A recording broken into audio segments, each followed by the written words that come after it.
Hi, my name is Gil Robertson, president of the African American Film Critics Association. Today, we're thrilled to talk to one of the stars of the Apple TV Plus series, Constellation, Mr. Will Catlett. We're going to introduce you to the AAFCA members who are on the call today, starting with Derek Dunn, Philippe Patterson, Kerry Stolz, Michael Soul, Nancy Green, and Al McGee. I'm going to let you guys do what you do so well, and I'll see you on the other side. I miss you so much. I miss you too, Mama. Will you be careful out there? Always.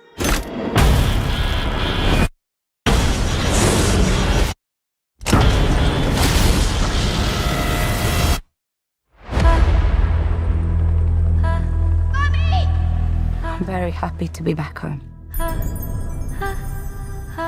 But things are different. I have a piano in my house, and I don't play the piano. Do you have hallucinations? Mama? Yeah. Astronauts go through things they don't understand. That's when people come unstuck. When I was up there, the only thing I could focus on was getting back to my daughter. I miss you, Mummy. Will you be careful out there? Mummy, who was that? That was you and me right before the accident. That was not me. Mama? Where is she? Who?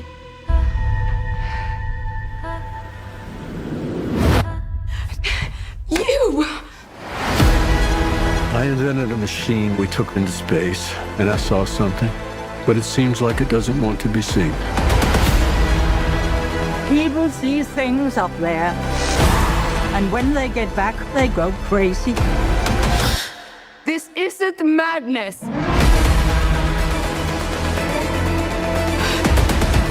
You need to help me. I need to go back to her. Do I seem the same to you? I just don't feel like you're my mum.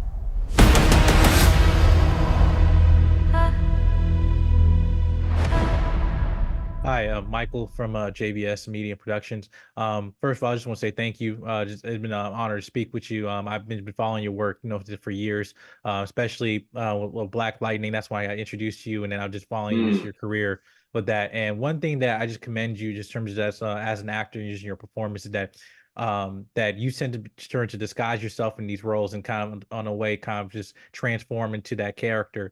And what your character on the show, like episode 6 particularly, like I really enjoyed in terms of that. And you made a comment talking about how as an actor you don't choose roles choose you. And I just want to kind of expand upon in terms of what kind of been the most gratifying but also most challenging thing just as an actor with this show, especially when you receive the script in terms of the range you have to give in terms of your performance and how you're able to do that when you're on screen. Well, thank you, first and foremost, Michael, for being a supporter of me. It's always good to hear that because it gives me wings to continue, This journey is not an easy journey, but it's a well journey when you have people who support you. So I really appreciate that. And selecting roles, what I mean by the role selects me, when I'm looking at a script, I'm always trying to figure out, is there something that I've seen before? And what I mean by that, not so much physically, but is there something in the script that hits my spirit and it lets me know that, okay, this is aligned with my purpose in life. And so when I read Constellation, it was a sci-fi, but 4 months prior, it was prophesied to me that I would get into the sci-fi space. So I'm like, oh, okay, this is something that I can put my spirit into. And the challenging thing about Constellation, the way Peter Harness wrote it, and Peter's an actor and a writer as well, he's a brilliant writer. When you know that your spirit has infused with the character, all Paul's injuries physically came to my body. He's always hurt on the left side of his body. Whether it was an ear infection, never had an ear infection in my life. Whether it was a sty on my eye, never had a sty in my life. You know what I mean? So it was all these things, and that's how you know that you're in it, but that's the price that you pay to infuse yourself. I always tell actors all the time, like, there's no pretending in acting. You're either doing it or you're not doing it. There's no portraying in acting. You're either embodying it or you're not embodying it. And if it's really something that you have opened yourself up to, because acting is also a level of possession. This is the reason why you see two people do a movie for 6 months and they fall in love.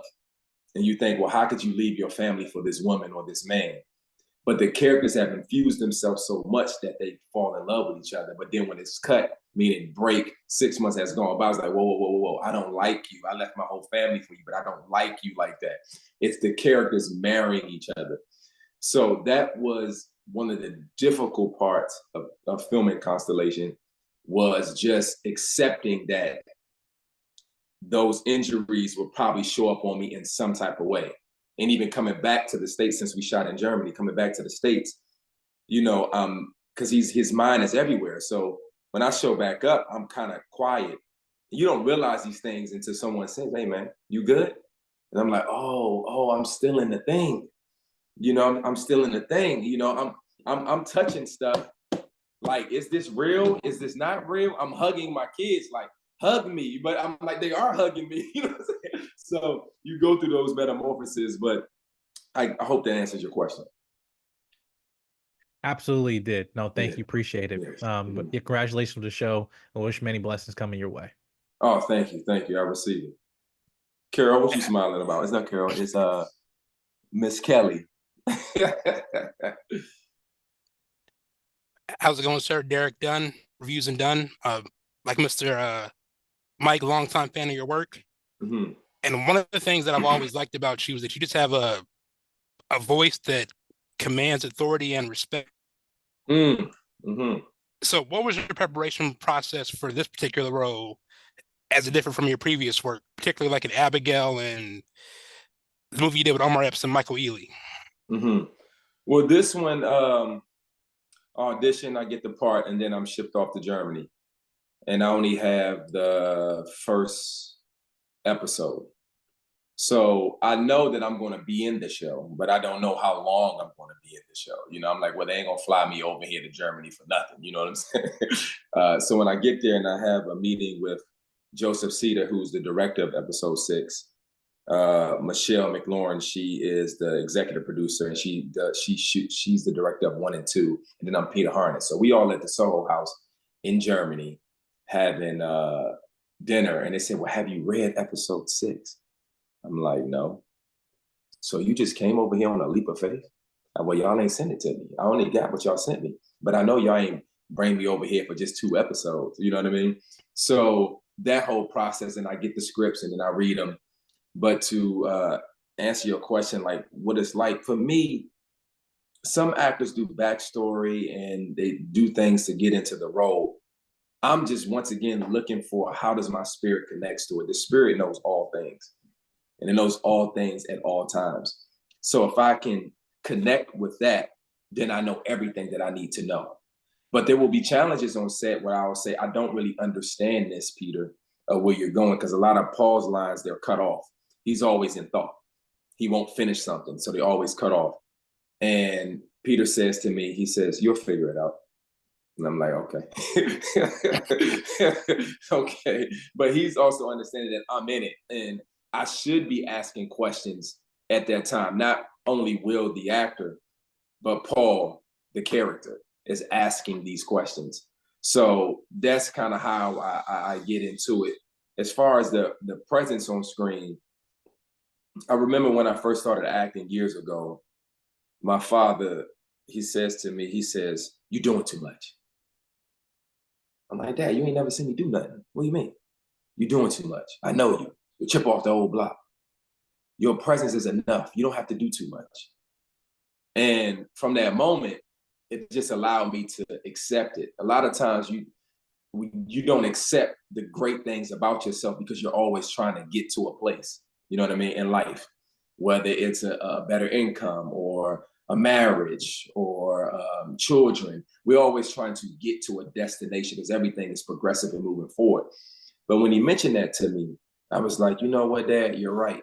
And this gift is your gift. This is what you wanted to do. When I told you I wanted to stop doing pre-med and become an actor, he didn't say, don't do that. He said, it doesn't surprise me. That's what I always wanted to do. And here's a list of actors that you need to watch: James Catlett, Edward G. Robinson, Clark Gable. So he gave me all the men of the time that will have presence. But I believe presence is what you're born with. The greats who have presence are your Denzels, your Meryl Streeps, your, who am I thinking of? Daniel Day-Lewis. You know, these are people who come on the screen that they don't have to say anything because everything else is speaking. So my dad gave me the ability to harness that, to know that less is more. And you take that in life too, you know. Hello, William Catlett. This is Al McGee with YATicket.com. I'm here in Boca Raton, Florida. Yeah. I watch thank you. I watched every episode of Constellation before I knew I was going to have this interview because I'm a sci-fi fan, and also I got Apple Plus. But I love stories about space. Now, your character, Paul Lancaster, tell me more about him, because I didn't learn a lot about him until when I got to 6 and then finally 7, I learned a little bit more about him. But can you tell me who is Paul Lancaster and what type of person he is? Paul Lancaster is military background. He's the commander of the ISS, meaning that you don't have many African Americans that are a commander, 1, in the military, 2, in the space station, you know? So it's a line that I say around episode 6 when I'm talking to my wife, and I said, you know, I worked harder then, meaning that I worked harder than everybody else to get to this place. And now I'm the one that's responsible for this explosion to leave Joe up there and kill this experiment. I'm the one who they're going to be pointing to. Do you know how hard I worked to get here? And so that's another, like, you know, Easter egg for me, or a nugget, so to speak. I can connect to that because what are we told? You got to be better. You got to be faster. You got to be stronger. You can't really just accept that I've been brilliant and I exist because I exist. So he has a point of, 1, trying to prove himself, and now everybody's making him seem like he's crazy. And he knows that, no, I know something happened. I just can't put the pieces together just yet. And that's life. So that's who he is. He's a hard worker. He's very brilliant, and he's not going to stop until he gets to the truth of it, you know? And that's that scene with the great Jonathan Banks when, you know, Paul comes in there, he walks in, he's like, you know, the smell of the apartment. It's like, how can you be such, you know, acclaimed and all these accolades and you living like this? Something's not right about this picture. You're telling me something, but what I'm feeling here is just not right. It's not making sense. I know what I was working on, and everybody in here are looking at me like I'm crazy. There was a moment, I'm glad you asked that question. There was a moment where I'm in the cupola and Joe's trying to get back home and Paul A is deceased. And it's not written in the script that she closes my eyes. So I sent a note to the AD to tell Michelle, the director, to say, hey, have Joe close my eyes. Because what's going to happen if she doesn't, the people that look like me are going to feel like, why didn't she close his eyes? That's disrespectful. Now, certain people are not thinking that way, but I'm thinking about how it's going to be viewed. Even people that don't look like us is going to view that, but it's going to feel off, even if they don't register. But for us, it's like, okay, cut his arm off. You know what I mean? We just get into the sci-fi space. You kill him in episode 1. You know what I mean? Like, what's going on with this picture? And you don't respect the dead. You know what I'm saying? So those are moments and that's what he would have done for Joe. He would have closed her eyes because he's a man of integrity, and he's a man of character, and he's a man of principles. Yeah, when I saw that episode, and then you were the first person to die in this, I thought like that, and then when she finally closed your eyes, I said, "Okay, that's what I needed." Yeah, I'm glad you brought that up. Thank you. Oh yeah. And Thank you sometimes, very much. the writers or the directors in the moment, they're not thinking about that. But one, a lot of times people don't have your experience.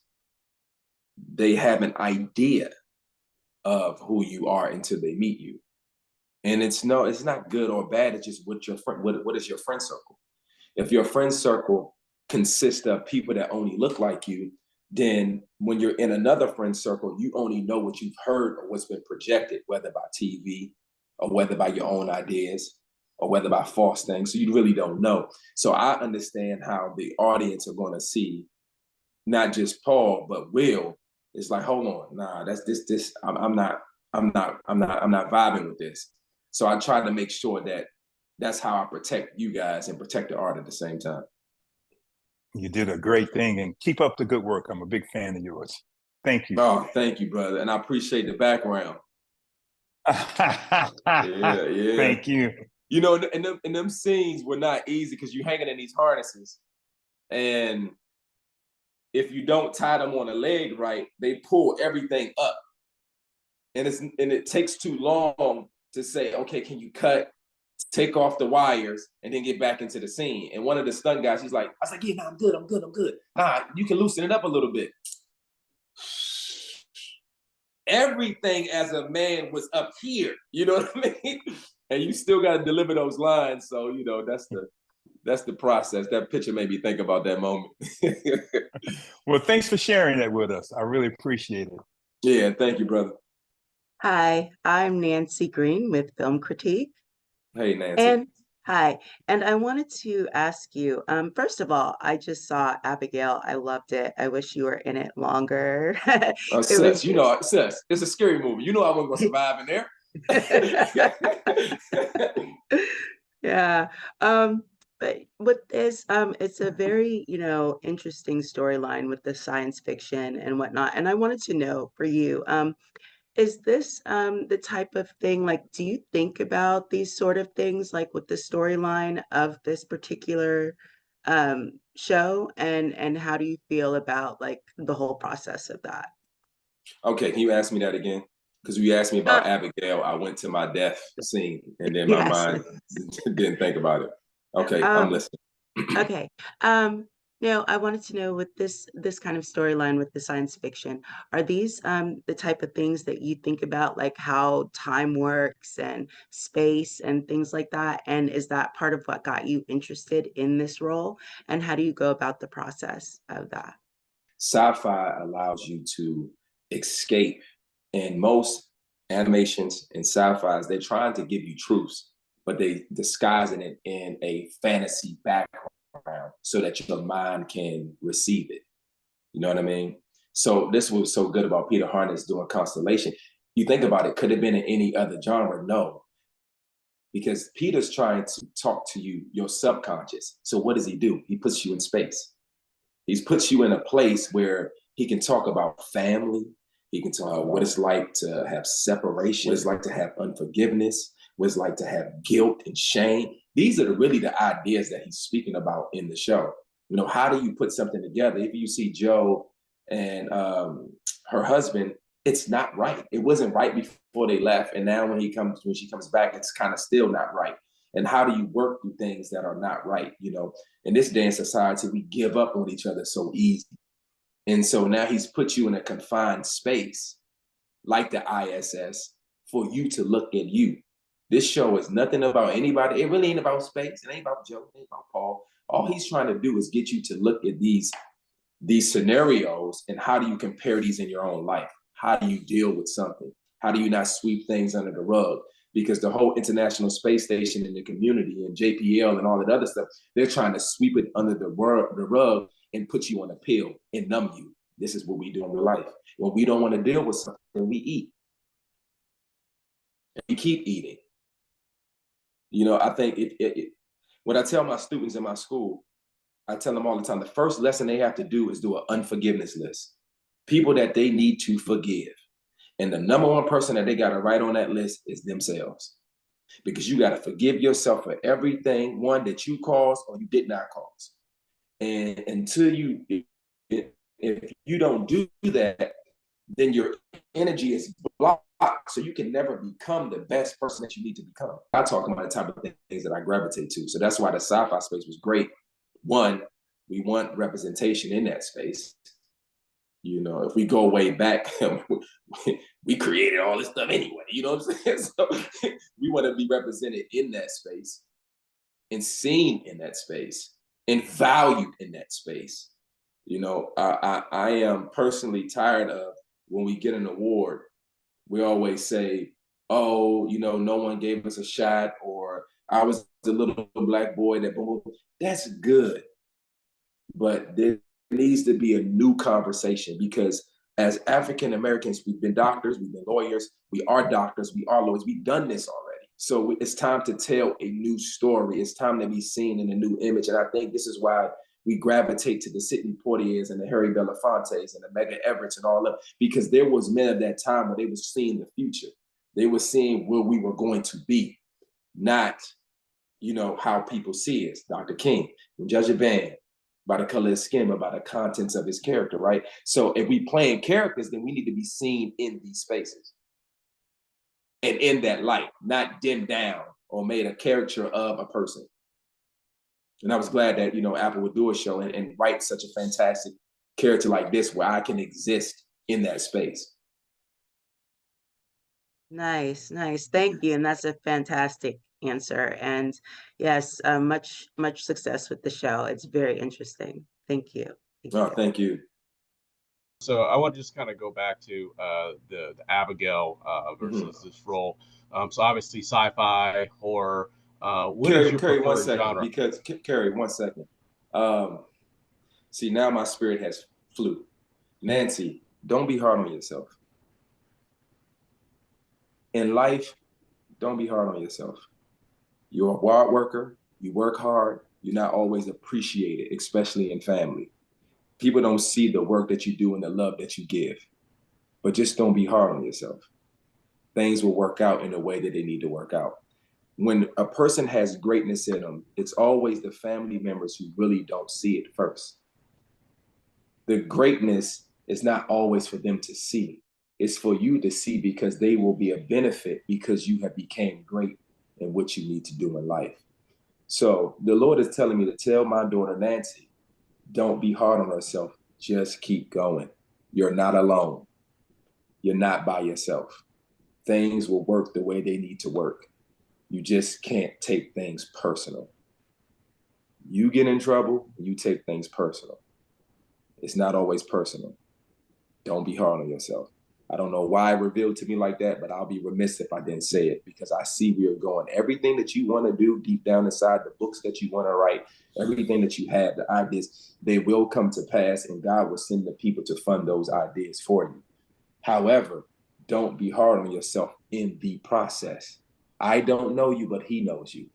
And he's telling me, tell Nancy Green, I'm getting ready to put her face around the world when it comes to these books on every bookshelf, because she needs to tell her story, but she needs to not have unforgiveness in her heart towards the things that people have done to her and not feeling like she's seen. But you are seen because he sees you. And so it's getting ready to happen. So don't abandon the pen. Tell your story. Don't let shame, don't let guilt, don't let the lack of qualifications or whatever it may be, because you're going to be the one to save your family, but you can't save anyone if you don't go and become great. I hope that makes sense. I love you, but the Lord loves you more. Okay, brother, I'm ready. Thank you. Wow. You are. It's all good, man. I appreciate it, man. That was great, man. That was very motivating and uplifting.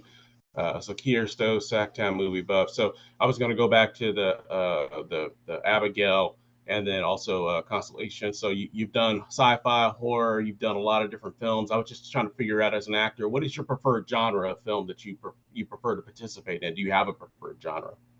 Very good question. I do not. I'm in a place in my life right now where, as the Denzels, the Sams, they're on the other side of the hill. the space is wide open, especially Chadwick not being in the game at the present time and moment. I want to do things that put us in every position that we need to be in to be seen. Whatever it is, if it's a role that's written for a Caucasian, I want to see that role. You know, I want to break us out of this same cycle that we've been in. We only can do this, we only can do that. That, I believe, is what I'm destined to do. I love the sci-fi space because of the type of stories that we can tell. But I also love, when I was doing Love Is, I love the things we can talk about in that place too. You know, The Devil You Know, I heard it was on Tubi. Somebody came to me and said, Will, you on Tubi? I said, I ain't on Tubi. What you talking about? And then he said, oh, The Devil You Know. I said, you know what? I'm glad that's on there, because people need to see Michael Ealy, myself, and Omar Epps, and see what the writer Charles Murray was trying to say in that film. You know, great. That's a great thing. So, you know, I like to do the high profile, but I like to do the indies. Like right now, I have my first lead is called this movie called Color Book, that's debuting at Tribeca. It's about a father raising his son with Down syndrome. We have a kid with real Down syndrome. We shot for about 30 days in Atlanta. And it's one of the ones that'll be nominated for the Oscar because it's such a great story. And to answer the question another way, I'm ready to lead films. Most of the time when I'm in something, there's not a lot of screen time. I can come in and be impactful, but you don't really get to live with me to see all the gifts that God has blessed me with. The last time someone lived on screen with me for a period of time was Love Is. Everything else has been in and out. You know what I mean? And you get me in episode 6 of Constellation, which is great. You know, you get to live with me, and that's why people are talking about it in a way, because like, oh, whoa, no, who's this guy? You know, so I'm excited about the upcoming projects, because you get to live with me longer. And the more you live with me, the more that what is in me is being able to be shown around the world. Hello, Will. This is Philippe in DC for Taji Magazine. Hey, hometown. What's up, brother? What's up, man? What's up? DMV. Hope I get to see you in Tribeca, man. So you had mentioned the series isn't about sci-fi directly. The one thing I wanted to focus on is the home life and the relationships of the astronauts Joe and Paul. Mm-hmm. I wanted to know, how does their home life and support system affect their mental health as they're being astronauts going into space and coming back to Earth? It's very important to have a solid foundation at home. One, because when you go into space, the reason why they have workout facilities, they didn't show it in Constellation, but you start to lose muscle mass. So if you've been in space for a year, when you come back, you really can't walk. You know, that's why they come back and they're in wheelchairs and they got glasses on and all this other stuff, because your body has changed. So not only have you changed mentally, you have also changed physically. And Scott Kelly is a real astronaut, and we got to sit down with him and ask him questions. And he had put his wife on the phone, and I asked her, I said, hey, how was it when y'all shared y'all first kiss when he came back home? And it got quiet. And she's on the phone, and he's in Germany with us. She's back in LA somewhere or wherever they live. And I'm looking at him because I'm like, I need to figure out how he feels about this question, because that can help me build my character even more, because I'm going to be in that situation. And also, he has no idea what his wife is going to say. And she says to us, she said, Will, it was very distant. He was distant for so long. And I just had to be patient with him, because every kiss was like I wasn't kissing the person who left. And that happens in life. You can be married, living and sleeping in the same bed, but be light years apart. You together, but you light years apart in the same home. So those are the things that I kind of, look for in the work that I do, because they are real issues that real people have, and playing with that distance, time, and space. We're always in these 2 or these 3 categories in our life. Distant, how long is it going to take for me to get somewhere? Man, I love you, but, it's just, just not in the space right now. You know, we deal with these things. You know, I hear you, but I need more time. You know, so all these different things that we deal with in life, the family has to be important, because when the man or the woman comes home, in general, especially men are not always present. And it's not that they don't want to be present, it's that they have things that they're thinking about. And so as a woman, you got to know how to get in. Because the man thinks about, how am I going to provide, especially if you got kids? You know, am I doing the thing I'm supposed to be doing? Am I just existing? Especially if the man has a vision and it hasn't come to pass yet, he's thinking about, how can I get this vision out? So I was just teaching something. My wife was doing something on how do you live with an influential man? And I was telling them, there's 3 things that you must do for a man of influence. You have to be a home of peace. Number 1, men like peace. 2, you gotta have inspiration. Women are amplifiers. They are the multipliers. They have to bring inspiration and encouragement. Men might not say it, but we need encouragement like we need air. And try it for the women that's on here. Encourage your man and see. Just look in his eyes and see. If he turns off, you know he hasn't heard it in a while.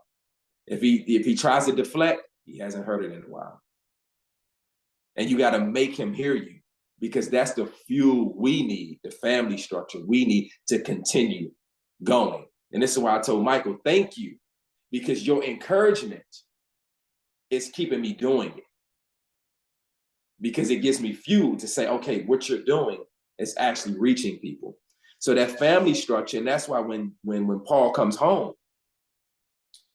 you know, nothing is the same. So he's trying to figure out, so he's not present.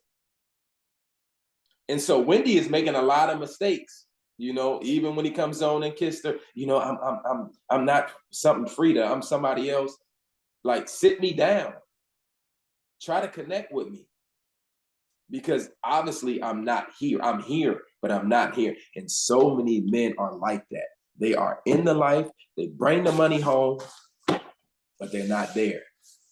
And so you have to pull them in. And that's why that family structure is important, to pull us in.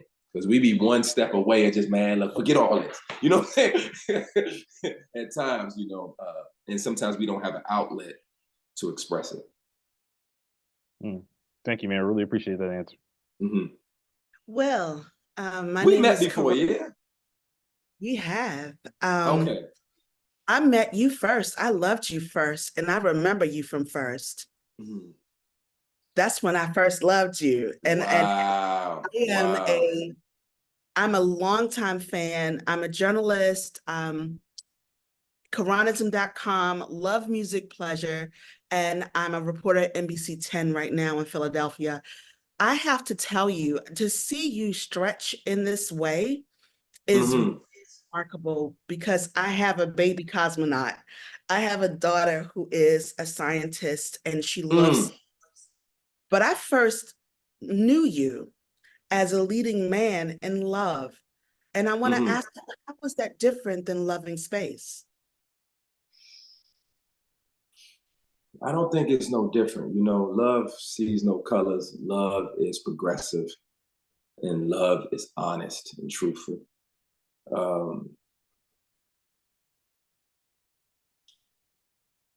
When you love something, it opens the door for other things. And as you said, you have a daughter who's a young cosmonaut. She loves science. She loves imagination, because you have to imagine to think about an environment that we technically don't live in. You know, so everything has to have a love to even cast your mind to places of, how can I do this experiment in space? How can I, you know, do these certain things where there's no gravity? You know, your mind has to be somewhere else, and you have to love a thing, because everybody's not going to get it. Especially as she continues to grow, it may not always be easy, but the love is what's going to keep you going. If you've been in a marriage 40 years, You like, listen, you know, I love you, but I don't like you at the same time, you know. But the love keeps you there because you know the history of the person and how you guys got together. That's what attracted me to Paul. One, he is a family man. One, he loves his job. Two, he loves humanity. And he knows that he's working on something that can shift humanity as we have seen it. It's a whole different thing. That Kyle experiment that he's working on can change the reality, that can have you be a place that you can see yourself there. What is this important thing that they haven't trusted me? They didn't trust Joe. They didn't trust anybody else. They gave this experiment to me. And so that's the love for your job. And love casts out all fear. So that's why love is so important in life. And that's why I love that I'm able to do a role like First or do something like Love Is, because it's the same thing, even in Constellations, it's just in a different environment. I'm just infusing myself in a different way. But I love the word you used about stretch. And for me, when I saw the first 2 episodes of Constellation, I could have cried because I've been waiting on this moment. One, to work with the best directors, to work with the best networks, to work with some of the best talent, because it allows you, one, to measure where you are, and it allows you to be stretched. And the way Peter writes, his writing stretches you. That's just how he writes. And it's good. You don't have to think. You don't have to improv. You don't have to do any of that. Not that you don't need it, and you shouldn't use it if it's available to you in the moment. But it's so good. And it took Peter 7 years, talking about love, 7 years to get this project made. That's a long time. And to be able to assist him in seeing his dream come true, that's the reward for me at the end of the day. It's like, man, you know, you've been living with this thing for 7 years, and you was out in the woods with your wife and your babies, and you heard something in the woods say, mama, and you took that inspiration and you came out with Constellation. Like, how brilliant can you be to do that? You just heard a noise, you heard somebody, mama, and you and your wife went outside looking for this voice, and you couldn't find anybody. And from there, you create a masterpiece. And I think, you know, if Constellation gets a season 2, I don't know. But there's more story to tell, because a lot of people are just now getting in tune to it. And it's a project that reads you. You're viewing it, but it's reading you. And that's the type of art that I like to make.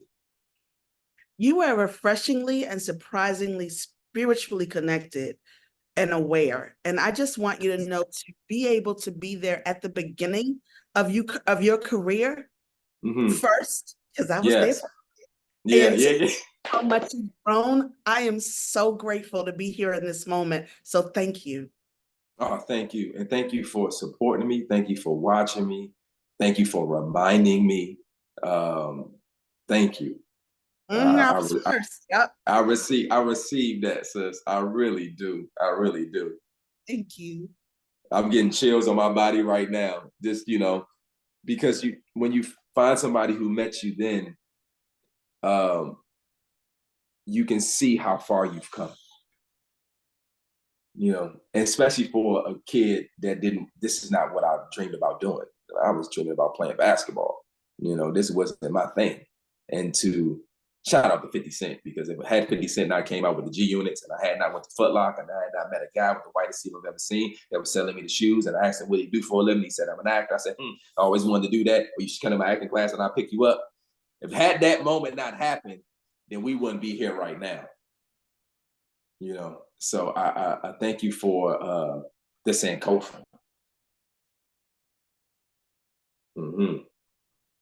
Hey, how you doing, William? This is Al McGee again. Yes. You're a very good actor, but you were in a lot of scenes with 2 actors that I really admire. That's Nomi Rapace and Jonathan Banks. Yes. How was that relationship while you were filming this with them in this series that you were in? How were they to you, and how were you to them? Very good question. I'll start with Numi, our lead of our show, who's incredible. Numi stays to herself a lot on set, and unless you really confident or present in yourself can potentially rub you the wrong way. You know what I mean? But most number ones are like that because they have a whole show to carry, right? So they don't do much small talk. But I always hug her every single time, and she loves me and I love her. I say that because those actors who will watch this, a lot of times you're a fan of the one that you're working with, and you don't understand that it's work. So don't judge a person when they're in their work, they're in the character, especially if a person like Numi who's 100% committed. Numi is going to bring it every single time. And Numi is like an athlete, like I am. If you don't show up, she's going to take it from you. You know what I mean? And I love that. That's that healthy competition. I remember we was doing a scene and they didn't tell her that she was needed. So I was doing a scene with the stand-in. And this is a scene where I grab her hand and the hand grabs back. And so I'm doing it with the stand-in. It's not that the stand-in wasn't great. It's that the stand-in didn't have the same energy as Numi. And Numi's on the side, but she didn't know that she was supposed to be there. So she just happens to walk in to see. And so she says, as the lead that she is, she said, let me step in. I know what he needs. And so she steps in and she gives me the look. And the director's like, that's it. I was like, thank you, sis. Because some people can't be replaced. Numi cannot be replaced. The scene still would have been good and the director would have got what he needed, but he wouldn't have got greatness had she not helped me in that moment.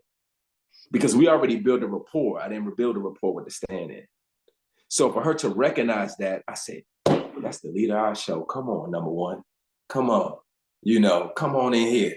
I because in my mind, I'm like, I'm good. She probably at lunch. It's cool. I can get, but sometimes you need that. And she came in and she stuck that hand out, and the way she grabbed my hand, I said, oh, yeah, we got it. We can move on now. And that's the type of person she is. She's brilliant. She's loving. And she's an incredible artist. Jonathan Banks, legend. Jonathan Banks is a legend. And he's from DC, I'm from DC. And we got to communicate about that. And Jonathan loves me. He loves me like a son. You know what I mean? I don't know how it happened on set, but he loves me like a son. Even when we were doing the screenings, Jonathan is so nonsense. He has his beer in his hand at one of the screenings, and I'm holding his beer because I know he has to talk. And the guy just loves me, and I love him too. And he was so gracious when we were doing the scene. He also was like, okay, I don't want to overstep here, but I don't think that you will push me like this. Now it's written that I push him in the scene. I don't think that you will push me. I don't mean to overstep here. That's just how he is, and I'm laughing inside because I'm like, I don't say anything because you got to, sometimes when you're working with legends, you got to, even though you know something and you know how it should go, you just know your place. You downplay it. It's all good. You know what I mean? That's grace and that's humility. And you let the best idea win. And he says all this, and I'm agreeing with him, but I'm not saying that. And then the director comes over, Joseph, the push felt wrong. So now, if you're not securing yourself, you like, well, I didn't write the push. You know what I'm saying? But I just listen, because I'm like, I'm in agreement. And I say to them, I said, okay, I got it. I know what it needs, And then we have that moment, and Jonathan's like, yes. And then I see him at one of the dinners that we had. He tells my wife, he said, honey, that Will Catlett, your husband, oh, he can act. He said, man, when we were doing that one scene, I was like, if I don't show up, he's going to run over me. But to work with him, there's also that grace, so I'm able to watch a legend work, and he's able to impart the things that he's learned and that he's experienced in me just in the scene. So I've learned so much to him and so much from him, and his natural ability to be present. One thing about that man, he is present and he's for no nonsense. And that's what makes him such a great actor and such a great singer. So Jonathan Banks, if you ever watch this, I love you and thank you for all, and Numi, for all that you give to the art. Wow, that's really great sharing that with us and sharing that with me. And again, you did great work in this, and I've been following your career for a long time. Thank you for taking time out with us too. Thank you very much. Oh, thank you, brother. All right, it's Philippe with Taj Maggie in. So as you know, yesterday we had Comic Book Day and we had Star Wars Day yesterday. What franchise would you like to be a part of, and what character would that be? Was set in my heart at the present time. I will at some point play Wolverine. That's what I want to do. I definitely want to. Is Wolverine on there? Yeah, he's X-Men, Marvel comic book. Oh yeah, I didn't see because my brother was Michael was putting something up. It's in my spirit, it's in my being, and as Hugh Jackman is, passing the torch, I would love to do that. The great thing about sci-fi and comics is that you can go anywhere you want to go. But I believe that specific character, you talked about love, you talked about, obstacles and guilt and this and that. Yeah, I think I know that I can embody that. Star Wars, whatever. I love sci-fi. It doesn't really matter the role, but if I'm being truthful to myself, which I am, is that my eyes are set on Wolverine. It's set and it's locked, and at some point it will happen. Okay. All right. Well, thank you. I can see it's Wolverine. Sure. Oh yeah, Wolverine. All right. Thank you very much. Appreciate it. Like I'm to the point, Philippe. Mm-hmm. In California, they got this place called Sun Valley, and Sun Life. Sun Life is a smoothie spot. So Mark Wahlberg got this gym called F45. So I go to F45, work out for 45 minutes, go straight to this smoothie place. On their list of pick smoothies, one says Wolverine. I said, "Can I have the Wolverine?" They said, "Name, please." Logan. This is every day until this thing comes to pass. So I'm outside sitting, talking on the phone. Logan, I'm like, "Oh yeah."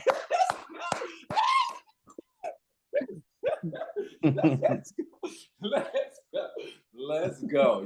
So you have to bring things into existence by faith. And you can't wait on the opportunity to present itself. You have to be the opportunity.